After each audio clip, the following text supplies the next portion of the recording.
बताइए क्या हुआ, बीच में कुछ मसला हो गया था क्या? लग रहा नहीं, जब सब खबर आई कि नहीं डिम्पल जी जाएंगे राज्यसभा, आप नहीं जा रहे हैं, आपके कुछ जो सहयोगी थे उन्होंने हमें फोन भी किया कि नहीं देखिए अखिलेश जी ने वादा किया था जयंत चौधरी साहब से कि उनको राज्यसभा भेजेंगे।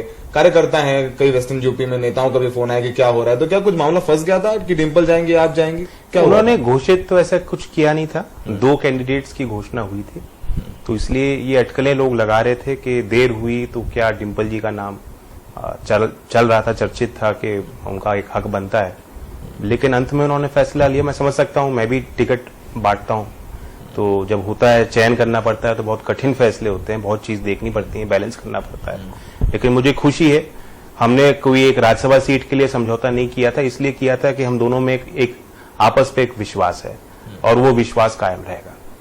तो अंडरस्टैंडिंग आप लोगों की थी, लगा बीच में कि नहीं प्रॉमिस नहीं रखेंगे, अपना क्या वादा नहीं रखेंगे अखिलेश जी, क्योंकि आपके कार्यकर्ता बड़े थोड़े से एक दिन थोड़ा एजिटेट हो गए थे, और चूंकि कई आपके विधायक भी हैं, कुछ पुराने सांसद, उनके भी फोन आए। मैं फिर कहता हूं मेरे लिए इतनी बड़ी बात नहीं है, लेकिन फिर भी बहुत बड़ा अवसर है, सम्मान है।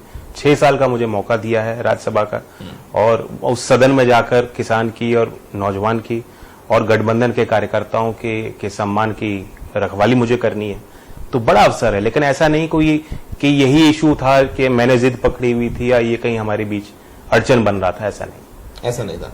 आप लोगों को अखिलेश जी ने फोन किया सुबह, तो क्या बात हुई आपकी जब 2 दिन पहले आपको बताया? उन्होंने बधाई दी और शुभकामनाएं व्यक्त की, यही बात होती है। अब बाकी मिठाई खिलाना बाकी है।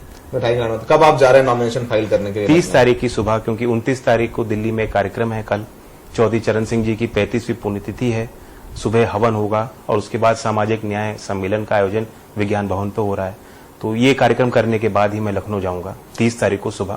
सर, जब कपिल सिब्बल लखनऊ गए तो उन्होंने कहा कि हम लोग विपक्ष को एकजुट कर रहे हैं, भले, और वो इंडिपेंडेंट एक निर्दलीय के तौर पर राज्यसभा गए, सपा के सदस्यता उन्होंने नहीं ली, कांग्रेस छोड़ी है।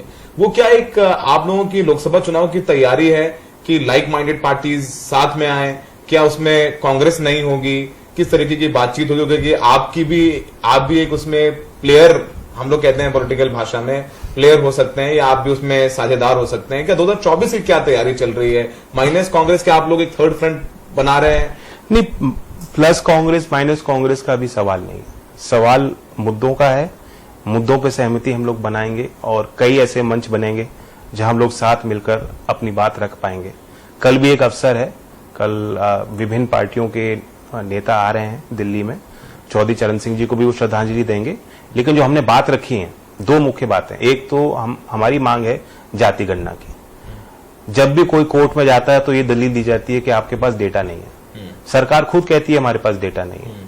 खुद बेरोजगारी के सवाल पे जब मोदी जी से सवाल पूछा जाता है, वो कहते थे कि हमारे पास डेटा नहीं है। तो क्यों जब जातियां हैं, उसके आधार पर आरक्षण की व्यवस्था है, संवैधानिक ढांचे में हमारी जिम्मेदारी, सरकार की जिम्मेदारी बनती है कि कुछ न कुछ अफर्मेटिव एक्शन करें, पॉलिसीज बनाएं, तो हम गिनना क्यों नहीं चाहते? दूसरी बात, एक इक्वल अपॉर्चुनिटी कमीशन जिसका नाम हमने दिया है सामाजिक न्याय आयोग, जिसकी जिम्मेदारी बनेगी कि प्राइवेट सेक्टर में क्या डेटा है, क्या लिंग भेद का असर प्राइवेट सेक्टर पे दिख रहा है, क्या गांव के बच्चों को प्राइवेट सेक्टर में नौकरियां मिल रही हैं, क्या माइनॉरिटीज, ओबीसी और एससी एसटी के बच्चों को बड़े बड़े प्राइवेट बोर्ड्स में मैनेजरियल पोजीशन में गिनती है कि नहीं।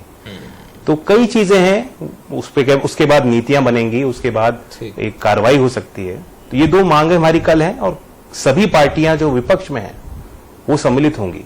तो मेरा कहने का मतलब है कि कई ऐसे अवसर मिलेंगे कि हम लोग साथ मिलकर काम कर सकते हैं, और इसलिए जो कपिल सिब्बल जी ने कहा, जो इशारा उन्होंने दिया, बिल्कुल उचित दिया। सिर्फ किसी को हराने के लिए नहीं, देश को आगे बढ़ाने के लिए हमें गठजोड़ बनाने पड़ेंगे, नई संभावनाएं तलाशनी पड़ेंगी।